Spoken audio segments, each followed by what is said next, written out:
गांव के बाहरी हिस्से में एक पुरानी सूनी नहर थी। इतनी शांत कि हवा भी उसके पास से गुजरते हुए ठिठक जाती। लोग उसे खूनी नहर कहते थे, क्योंकि कहते हैं कि हर अमावस्या की गहरी रात जब पूरा आसमान काला हो जाता है और पेड़ों की परछाइयां जमीन पर रेंगने लगती हैं, तभी उस नहर का पानी अचानक लाल पड़ने लगता है, मानो किसी ने उसमें ताजा खून बहा दिया हो। गांव के बुजुर्गों का दावा है कि उस रात नहर के किनारे खड़े होने की हिम्मत कोई नहीं करता, क्योंकि पानी के बीच से किसी औरत की कराहती चीखें, किसी के रोने की आवाजें और कभी कभी किसी के बचाओ कहने की टूटती हुई फुसफुसाहटें सुनाई देती हैं। लोगों का कहना है जिसने भी इन आवाजों का पीछा किया वो कभी सुबह नहीं देख पाया। गांव का बिरजू एक रात अपने खेत पर काम कर रहा था कि तभी उसे कुछ आवाजें सुनाई देती हैं और वो पीछे मुड़कर देखता है तो वहां पर कोई नहीं था और वो सोचता है कि शायद मेरा वहम होगा और वो फिर से अपना काम करने लगता है कि तभी उसे अचानक फिर से उसको आवाज सुनाई देती है, बिरजू बिरजू बिरजू, जैसे कोई उसका नाम पुकार रहा हो। कौन है जो इतनी रात गए मेरा नाम पुकार रहा है? कहीं किसी को मदद की जरूरत तो नहीं है? ये जरूर आवाज उस नहर की तरफ से आ रही है। शायद कोई फंसा हो। मुझे जाना चाहिए, मुझे देखना चाहिए कि वहां पर कौन है। अरे बाप रे, इस नहर का पानी तो बिल्कुल खून की जैसे लाल हो गया है। ये कैसे हुआ? इसका मतलब गांव वाले सच कहते हैं कि इस नहर का पानी लाल हो जाता है। मुझे जल्दी से यहां से जाना होगा, वरना क्या पता कहीं मेरी भी जान चली जाए। और तभी नहर के पानी में हलचल होने लगती है और एक भयानक गूंज उठने लगती है और उस गूंज के साथ ही नहर से एक कटा हुआ सर बाहर निकलने लगता है।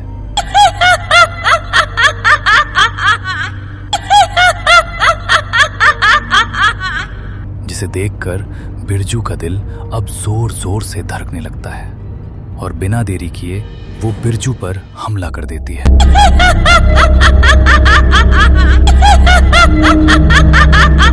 और अब गांव में बिरजू की मौत की खबर आग की तरह फैल गई और पूरे गांव में दहशत बैठ गई और पूरे गांव में बस एक ही चर्चा, बिरजू की मौत कैसे हुई। गांव के बड़े बुजुर्ग अब इस बात पर चर्चा कर रहे थे। नहर के पास अजीब आवाजें सुनते थे, कभी रोने की, कभी चीखने की। अरे भाइयों, अब इस गांव में जो मौतें हो रही हैं ये कोई साधारण मौतें नहीं रही, और अगर ऐसा ही चलता रहा तो जल्दी ही इस गांव को हमें खाली करना होगा, क्योंकि कोई भी नहीं जानता है कि ये मौतें क्यों हो रही हैं। आखिर हम लोगों ने किसी का क्या बिगाड़ा है? पता नहीं किसकी नजर हमारे इस प्यारे से गांव को लग गई है। मेरी तो कुछ समझ में नहीं आ रहा है कि क्या करूं। अरे मुखिया जी, वैसे तो आपको पता ही है कि ये सब कुछ क्यों हो रहा है। ये सब कुछ उसी खूनी नहर की वजह से ही हो रहा है, लेकिन किसी को भी ये नहीं पता है कि आखिर उस खूनी नहर में ऐसा क्या है जो उस नहर का पानी खून की तरह लाल हो जाता है। आखिर उस नहर की क्या है सच्चाई, ये कोई नहीं पता कर पाया है। अगर कोई वहां पर जाए और उस नहर के बारे में पता लगाए तो शायद कुछ हो सकता है, वरना हमें भी इसका शिकार बनना पड़ेगा। और अगर शिकार नहीं बनना चाहते हो तो हमें इस गांव को छोड़ना होगा, तभी हम अपनी जान बचा सकते हैं। इन घटनाओं ने गांव की रोजमर्रा की जिंदगी की लय को तोड़ दिया था। अब रात को कोई भी घर से बाहर निकलने की हिम्मत नहीं करता था। खूनी नहर अब भयानक शक्ति का केंद्र बन गया था। गांव की शांति अब एक अजीब डरावनी चुप्पी में बदल चुकी थी, जिसके नीचे डर की एक लहर दौड़ रही थी और गांव में रहस्य और डर का माहौल गहरा होता जा रहा था। और उसी गांव में दो भाई बहन रहते थे, अजय और रीना, जो बहुत ही ज्यादा निडर और साहसी थे। वो गांव में हो रही घटनाओं और रहस्यमय मौतों को लेकर काफी ज्यादा परेशान थे। भाई, क्या तुमने कुछ सुना है?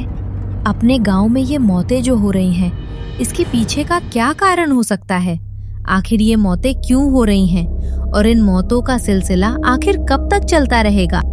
हाँ रीना, मैं भी इन घटनाओं के बारे में काफी समय से सुन रहा हूँ। इसीलिए मैंने इस घटना के बारे में पता लगाने के लिए एक किताब पढ़ी थी और उसमें मैंने पाया कि ये नहर श्रापित है।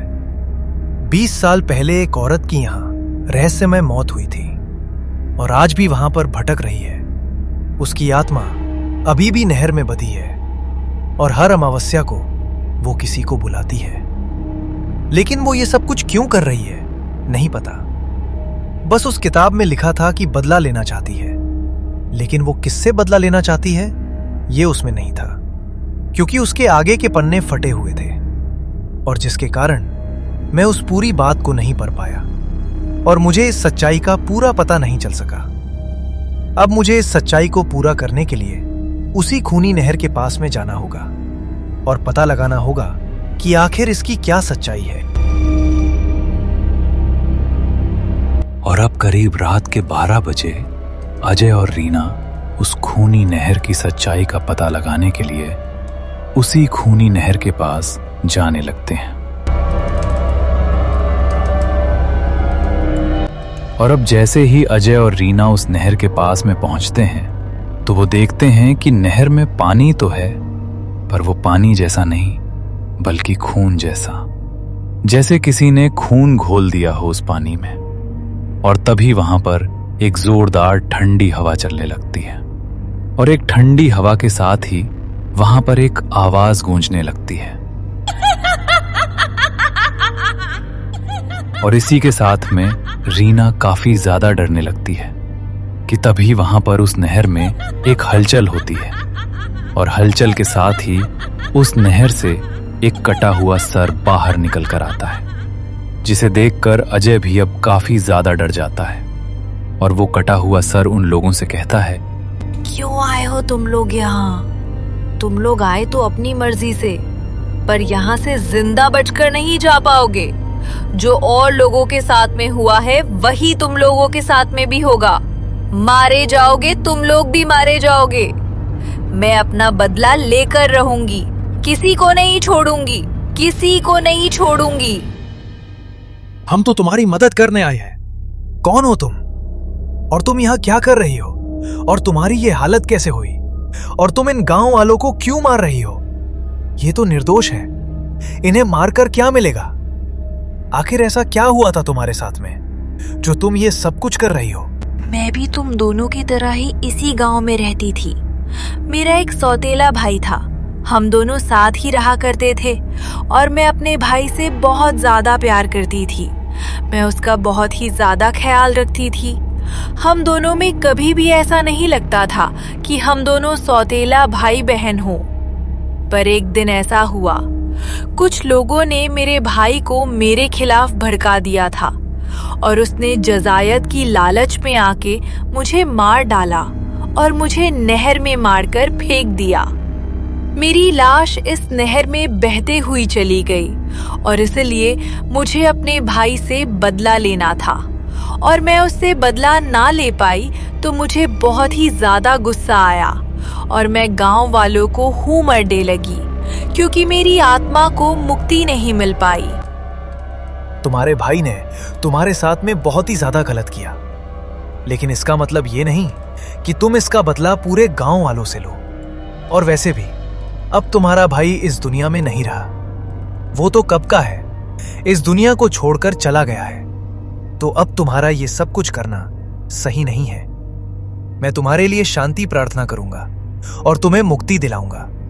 बस तुम्हें इस गांव को छोड़ना होगा। और अब चुड़ैल शांत हो जाती है और अजय की बात को मान लेती है। और अब अजय ने गांव में जाकर गांव के मुखिया को बताया और पंडित जी के साथ मिलकर एक शांति पाठ कराया, जिससे उसकी आत्मा को शांति मिल सके।